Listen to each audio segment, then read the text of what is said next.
നമസ്കാരം. ഞാൻ doctor Arun Chandrasekharan, medical ഓങ്കോളജിസ്റ്റാണ്. ആസ്ട്രമിംസിൽ പ്രാക്ടീസ് ചെയ്യുന്നത്.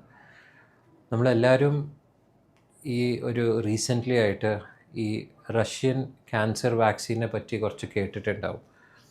അപ്പോൾ ഭയങ്കരമായിട്ട് നമ്മൾ ന്യൂസിലൊക്കെ ഈ റഷ്യൻ വാക്സിൻ വന്നിട്ടുണ്ട്, എല്ലാ ക്യാൻസേഴ്സിനെ നമ്മൾ ക്യൂർ ചെയ്യാൻ പറ്റും, എല്ലാ ക്യാൻസേഴ്സിനെ ട്രീറ്റ് ചെയ്യാൻ പറ്റും, അങ്ങനത്തെ ഒരു ന്യൂസ് വാട്സാപ്പ് മീഡിയയിലും പിന്നെ നമ്മൾ ന്യൂസ് പേപ്പേഴ്സും മറ്റേ ന്യൂസ് ചാനൽസിലും കാണുന്നുണ്ടാവും. സോ നമ്മൾ ആ ഒരു റഷ്യൻ ക്യാൻസർ വാക്സിൻ എന്താണ്, അത് നമ്മൾ ഇപ്പോൾ ഇന്ത്യയിൽ അവൈലബിൾ ആയിരിക്കുമോ, നമ്മൾ പോയിട്ട് ആ വാക്സിൻ എടുക്കാൻ പറ്റുമോ എന്നുള്ള വിശേഷങ്ങളെ പറ്റി നമ്മളൊന്ന് ചർച്ച ചെയ്യാം. സോ ഫസ്റ്റ്, എന്താണ് ഈ റഷ്യൻ ക്യാൻസർ വാക്സിൻ വന്നത്? സോ ഈ ഒരു വാക്സിൻ റഷ്യയിലെ അവരുടെ റിസർച്ച് വിങ് കുറച്ച് സമയമായിട്ട് ടെസ്റ്റ് ചെയ്യുന്ന ഒരു വാക്സിനാണ്. സോ ഈ ഒരു വാക്സിൻ ഒരു mRNA ബേസ്ഡ് വാക്സിനാണ്. ഈ mRNA ബേസ്ഡ് വാക്സിൻസ് ഈ കാലത്ത് കോവിഡ് സമയത്ത് യൂസ് ചെയ്ത വാക്സിനെ പോലെയാണ്. സോ ഈ ഒരു വാക്സിൻ നമ്മൾ നോർമൽ വാക്സിൻ പറയുമ്പോൾ നമ്മൾ രോഗത്തിനെ പ്രിവെൻറ്റ് ചെയ്യാൻ വേണ്ടി യൂസ് ചെയ്യാം, അല്ലെങ്കിൽ ചില വാക്സിൻ നമ്മൾ ഒരു രോഗത്തിനെ ട്രീറ്റ് ചെയ്യാൻ യൂസ് ചെയ്യാൻ പറ്റും. അതാണ് തെറപ്യൂട്ടിക് വാക്സിൻ. സോ ഈ റഷ്യൻ വാക്സിൻ ഒരു തെറപ്യൂട്ടിക് ക്യാൻസർ വാക്സിനാണ്. സോ എങ്ങനെയാണത് വർക്ക് ചെയ്യുക? സോ ഒരു ക്യാൻസർ ഉള്ള പേഷ്യൻറ്റിനെ അവരുടെ ക്യാൻസർ സെൽസ് എടുത്തിട്ട് നമ്മളൊരു ലാബിൽ അതിനെ കൾച്ചർ ചെയ്തിട്ട് ഒരു വാക്സിൻ ഉണ്ടാക്കും. ആ വാക്സിൻ ഉപയോഗിച്ചിട്ടാണ് ആ ഒരു പേഷ്യൻറ്റ് മാത്രം, വേറെ ആർക്കല്ല, പക്ഷേ ആ ഒരു പേഷ്യൻറ്റിന് നമ്മൾ വാക്സിന് വെക്കുമ്പോൾ ഈ ക്യാൻസർ സെൽസിൻ്റെ എതിരായിട്ട് നമ്മൾ ഇമ്മ്യൂണിറ്റീനെ അത് ബിൽഡപ്പ് ചെയ്തിട്ട് ഈ ക്യാൻസർ സെൽസിനെ കൊല്ലാൻ പറ്റും. സോ ഇതാണ് അതിൻ്റെ ഒരു പ്രിൻസിപ്പിൾ. നൗ ഈ ഒരു തെറപ്യൂട്ടിക് ക്യാൻസർ വാക്സിൻ ഓൾറെഡി ഈ നമ്മളെന്താ ക്യാൻസറിൽ യൂസ് ചെയ്യുന്ന ഒരു ട്രീറ്റ്മെൻറ്റാണ്. സോ ഒരു പുതിയ ഒരു കാര്യമല്ല.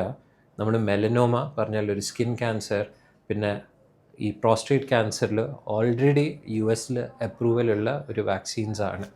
പക്ഷേ ഈ ഒരു വാക്സിൻസിൽ പ്രോബ്ലം അതിൻ്റെ ഒരു ടൈം ഓഫ് മാനുഫാക്ചർ, ഭയങ്കര സമയമെടുക്കും അത് ഉണ്ടാക്കാൻ, പിന്നെ അതിൻ്റെ ഇഫക്റ്റ് വളരെ ലോങ് അല്ല. സോ ഈ പഴയ വാക്സിൻസ് നമ്മൾ mRNA അല്ല, വേറെ ഡിഫറെൻറ്റ് ടെക്നീക്സിലാണ് ഉണ്ടാക്കിയത്. ഈ പുതിയ റഷ്യൻ വാക്സിൻ ഈ mRNA ബേസ്ഡ് വാക്സിൻ ആയിരിക്കും അവർ യൂസ് ചെയ്യുന്നത്. സോ അതിൽ കുറച്ച് അഡ്വാൻറ്റേജസ് ഉണ്ട്. അത് ഫാസ്റ്റായിട്ട് നമുക്ക് ജനറേറ്റ് ചെയ്യാം. ഒരു പേഷ്യൻ്റ് സെൽസ് എടുത്തിട്ട് യൂഷ്വലി മേ ബി 1 ഡേൻ്റെ ഉള്ളിൽ തന്നെ ആ വാക്സിൻ ഉണ്ടാക്കാൻ പറ്റും. പിന്നെ ഇപ്പോൾ mRNA കുറേയൊക്കെ ഒരു പുതിയ ടെക്നോളജിയാണ്, ആൻഡ് ചിലപ്പോൾ ചില പേഷ്യൻസിന് നല്ല എഫക്റ്റ് വരാനുള്ള പോസിബിലിറ്റി ഉണ്ട്. നമ്മൾ ഈ ഒരു സമയത്ത് ഈ വാക്സിൻ ഉപയോഗിക്കാൻ പറ്റുമോ?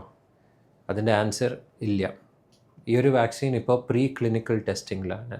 അവർ കുറച്ച് പേഷ്യൻസിൽ, ഐ തിങ്ക് ടോട്ടലി ഒരു 4-5 പേഷ്യൻസിൽ ടെസ്റ്റ് ചെയ്തിട്ട് അവർക്ക് കുറച്ചൊരു റിസൾട്ട് കിട്ടിയിട്ടുണ്ട്. പക്ഷേ ഇനിയും കുറേ സ്റ്റഡീസ് വേണം.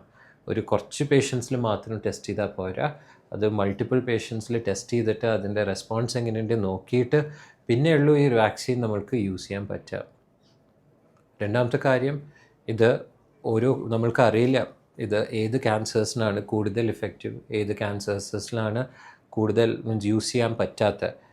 സോ ഇപ്പോൾ ഈ ഒരു വാക്സിൻ റഷ്യയിൽ റിസർച്ച് ചെയ്തുകൊണ്ട് അവിടെ റഷ്യയിൽ വളരെ സീക്രട്ടീവാണ് കുറേ കാര്യങ്ങൾ. അപ്പോൾ ഫുൾ ഡേറ്റ നമുക്ക് കിട്ടിയിട്ടില്ല. അപ്പോൾ ഫുൾ ഇൻഫർമേഷൻ കിട്ടുമ്പോഴായിരിക്കും നമ്മൾ കൂടുതൽ ഇതിനെപ്പറ്റി ഡീറ്റെയിൽസ് ഷെയർ ചെയ്യാൻ പറ്റുക. അപ്പോൾ എന്തുകൊണ്ടാണ് ഈ വാക്സിൻ വളരെ പോപ്പുലറായത് ഇപ്പോൾ? അതിൽ മെയിൻ റീസൺ ഞാൻ കാണുന്ന, ഈ വാക്സിൻ ഇപ്പോൾ റഷ്യൻ ഗവൺമെൻറ് പറഞ്ഞത് 2025 ഇതിൻ്റെ ഒരു മാർക്കറ്റിംഗ് ഉണ്ടാവും, ആൻഡ് ഇത് പേഷ്യൻസിന് ഫ്രീ ഓഫ് കോസ്റ്റ് ആയിട്ട് ഡിസ്ട്രിബ്യൂട്ട് ചെയ്യും. അപ്പോൾ ഫ്രീ ഓഫ് കോസ്റ്റ് നമ്മൾ കേൾക്കുമ്പോൾ ഓരോ ന്യൂസ് പേപ്പറോ അല്ലെങ്കിൽ TV ചാനലോ അത് പിക്കപ്പ് ചെയ്തിട്ട് വളരെ ഒരു ഇൻഫർമേഷൻ സ്പ്രെഡ് ആക്കിയിട്ടുണ്ട്. സോ ഈ ഒരു കാലത്ത് നമ്മൾ ഒരു ഫ്ലൈറ്റ് എടുത്തിട്ട് ഈ വാക്സിൻ റഷ്യയിൽ നിന്ന് എടുക്കാൻ പറ്റുമോ ചോദിച്ചാൽ അത് പറ്റില്ല. സോ ഹോപ്പ്ഫുള്ളി ഞാൻ വാക്സിനെ പറ്റി കുറച്ചൊന്ന് ഡീറ്റെയിൽസ് നിങ്ങൾക്കെല്ലാവർക്കും ഒന്ന് മനസ്സിലാക്കാൻ വേണ്ടി ഒരു ഐഡിയ കിട്ടാൻ വേണ്ടി ഒന്ന് ശ്രമിച്ചിട്ടുണ്ട്. സോ ഒരു നല്ല ഡെവലപ്മെൻ്റ് ആണ്, പക്ഷേ നമ്മൾ ഇനിയും വെയിറ്റ് ചെയ്യണം. അതിൻ്റെ ഫുൾ കംപ്ലീറ്റ് ഡീറ്റെയിൽസ് എന്തായിരിക്കും അതിൻ്റെ റെസ്പോൺസ് നമ്മൾക്ക് ഇപ്പോൾ അറിയില്ല. അപ്പോൾ ഹോപ്പ്ഫുള്ളി ഒരു 1 or 2 ഇയേഴ്സിൻ്റെ ഉള്ളിൽ നമ്മൾക്കൊരു ആൻസർ കിട്ടുന്നതായിരിക്കും. Thank you.